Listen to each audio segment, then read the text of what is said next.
Kisah Nabi dan Rasul. Kisah Nabi Adam alaihissalam. Asal mula langit dan bumi. Sebelum Nabi Adam diciptakan, Allah menciptakan alam semesta langit dan bumi beserta segala isinya, gunung, laut, tumbuhan, hewan, bintang, dan matahari sebagai sumber panas, serta bulan sebagai penerang malam. Langit dan bumi oleh Allah diciptakan dalam waktu 6 hari, sedangkan 1 hari atau 1 masa di sisi Tuhan sama dengan 1000 tahun menurut perhitungan manusia. Allah Maha Kuasa, apabila menghendaki sesuatu cukup berfirman, kun payakun, maka jadilah. Maka jadilah apa yang diinginkan oleh Allah. Demikian hanya dalam beberapa hari saja, proses penciptaan alam semesta sudah berarti jutaan tahun bagi manusia. Tidak heran jika ilmuwan menemukan fosil yang usianya jutaan tahun. Asal mula malaikat. Sesudah menciptakan langit dan bumi, maka Allah menciptakan makhluk yang bernama malaikat. Malaikat dibuat dari nur atau cahaya.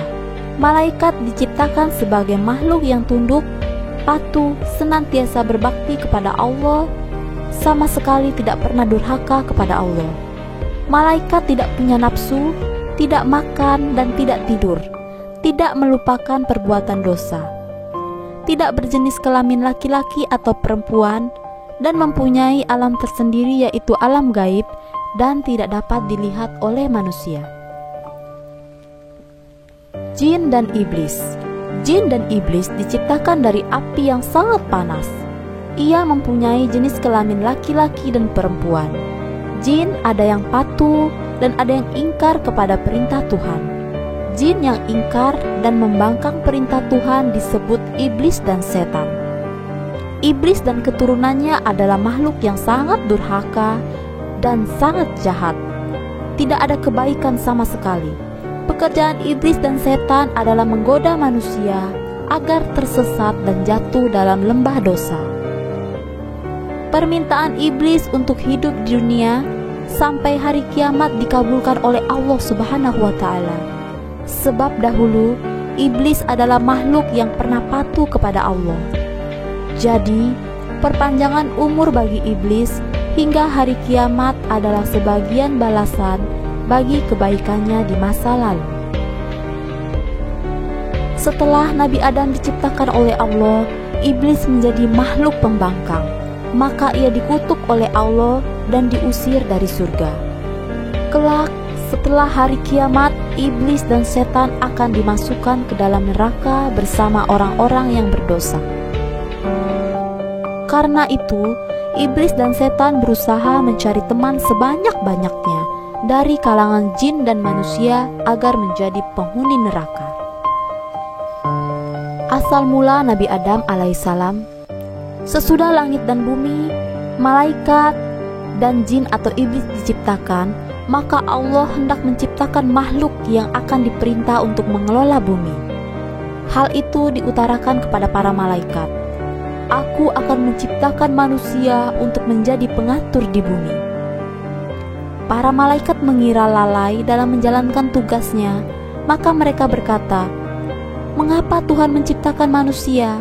Bukankah mereka hanya akan berbuat kerusakan di atas muka bumi ini? Mereka akan saling bermusuhan dan berbunuhan. Sedangkan kami para malaikat senantiasa patuh dan mengagungkan nama-Mu, wahai Allah." Untuk melenyapkan kekhawatiran para malaikat itu, Allah kemudian berfirman, "Sesungguhnya aku mengetahui apa yang tidak kamu ketahui." Para malaikat bungkam mendengar penegasan Allah itu. Bukankah Allah Maha mengetahui atas segala sesuatu? Demikian Allah kemudian menciptakan Adam dari tanah liat dan lumpur hitam. Setelah terbentuk kemudian dimasukkan roh ke dalamnya. Adam pun kemudian hidup, bisa berdiri tegak. Allah kemudian memerintahkan para malaikat untuk bersujud atau menghormat kepada Adam. Para malaikat pun bersujud sebagai pernyataan hormat dan ucapan selamat atas terciptanya Adam. Hanya iblis yang tidak mau bersujud. Ia membangkang perintah Allah. Allah bertanya, apakah yang membuat engkau tidak mau bersujud kepada Adam? Saya lebih baik dari Adam. Engkau ciptakan saya dari api, sedang Adam hanya dari segumpal tanah," kata iblis menyombongkan diri. Yang berpendapat api lebih baik daripada tanah adalah iblis sendiri. Padahal hanya Tuhanlah yang Maha Tahu siapa yang lebih mulia di antara makhluk ciptaannya. Allah murka mendengar jawaban iblis. "Hai iblis, keluarlah engkau dari surga. Sungguh tidak patut kau tinggal di sini lagi, dan terkutuklah engkau selama-lamanya." Iblis berkata, "Wahai Tuhan, engkau kutuk dan engkau usir aku dari surga karena Adam. Saya rela, tapi kabulkanlah permohonan saya untuk hidup lama hingga hari kiamat nanti." Permohonan iblis dikabulkan. Ia akan dibiarkan hidup sampai hari kiamat tiba. Iblis kemudian bersumpah, "Ya Tuhan, karena engkau telah menghukum saya sebagai yang tersesat, maka saya akan menghalang-halangi Adam dan keturunannya dari jalan-Mu yang lurus."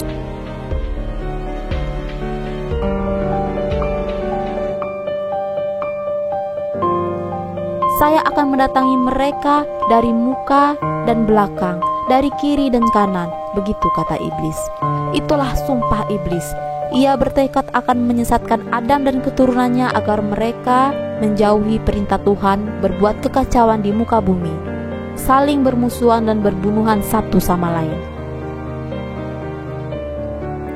Allah berfirman, "Untuk melawan segala tipu daya dan akal busukmu, aku beri manusia senjata yang ampuh. Dengan akal itu, aku bimbing mereka dengan petunjuk-petunjuk agama. Aku tuntun mereka ke jalan yang benar. Dengan akal itu, manusia akan mampu membedakan mana yang benar dan mana yang salah. Siapa yang tidak menggunakan akalnya, tentu dapat kau sesatkan.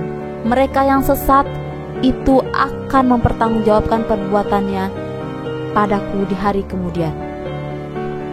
Mendengar firman Allah, iblis semakin benci kepada Adam. Ia kemudian mendekati Adam. Diperiksanya seluruh tubuh Adam, ia mencari titik kelemahan Adam.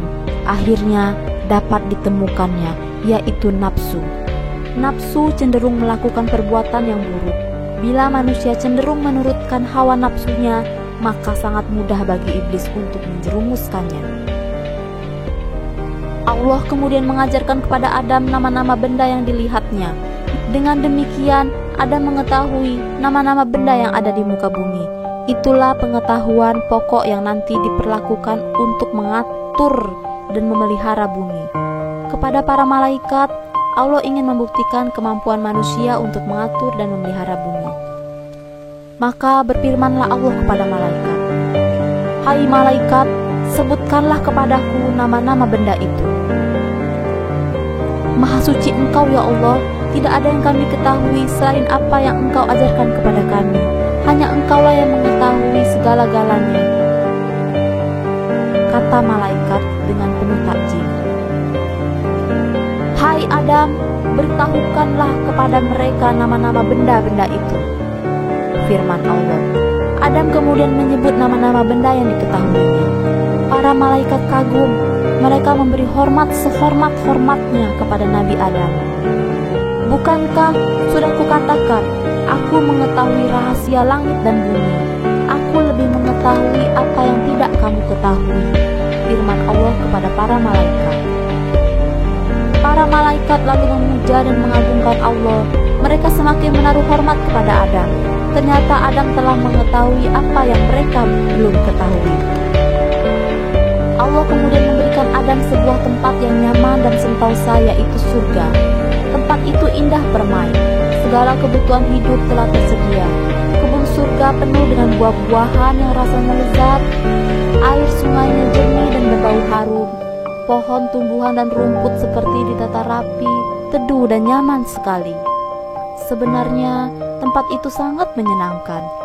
Adam berkeliling menjelajahi kebun-kebun dan taman-taman, tapi ia merasa kesepian karena Nabi Adam tidak mempunyai kawan. Diciptakannya ibu umat manusia. Adam merasa kesepian karena tak mempunyai teman atau pasangan. Padahal ia melihat semua binatang yang ada di surga itu hidupnya berpasang-pasangan. Rasa sepi dan sedih membuatnya letih. Adam pun tertidur pulas di bawah pohon yang teduh. Allah Maha Tahu, Ia mengetahui pula yang bergerak di hati Adam, yaitu ingin mempunyai teman. Maka selagi Adam tidur, Allah menciptakan manusia lagi yang diambil dari tulang rusuk Nabi Adam sendiri. Manusia itu lain jenisnya dengan Adam. Ia adalah seorang wanita dan dinamakan Hawa. Ketika Adam bangun dari tidurnya, ia pun terkejut. Adam mengusap-usap matanya seakan tak percaya. Ia melihat seseorang duduk di sampingnya. Wanita itu indah, cantik dan menakjubkan. "Siapakah engkau? Mengapa berada di sini?" tanya Adam dengan tersenyum. Hawa menjawab, "Aku adalah Hawa yang diciptakan untuk menjadi teman hidupmu." Betapa gembira hati Adam mendengar jawaban itu. Ia memuji dan bersyukur kepada Allah Subhanahu wa Ta'ala yang telah mengabulkan keinginannya sehingga ia tidak merasa kesepian lagi. Hawa telah ditakdirkan menjadi istri Adam. Sepanjang hari mereka bersukaria di taman surga. Keduanya dapat bersenang-senang sepuas hati. Mereka boleh makan apa saja, makanan dan buah-buahan yang tersedia di surga. Hanya satu yang dilarang oleh Allah, yaitu tidak boleh memakan buah kuldi. Jebakan iblis. Iblis telah bersumpah untuk menyesatkan Adam dan keturunannya. Ia berdaya upaya agar Adam terusir dari surga.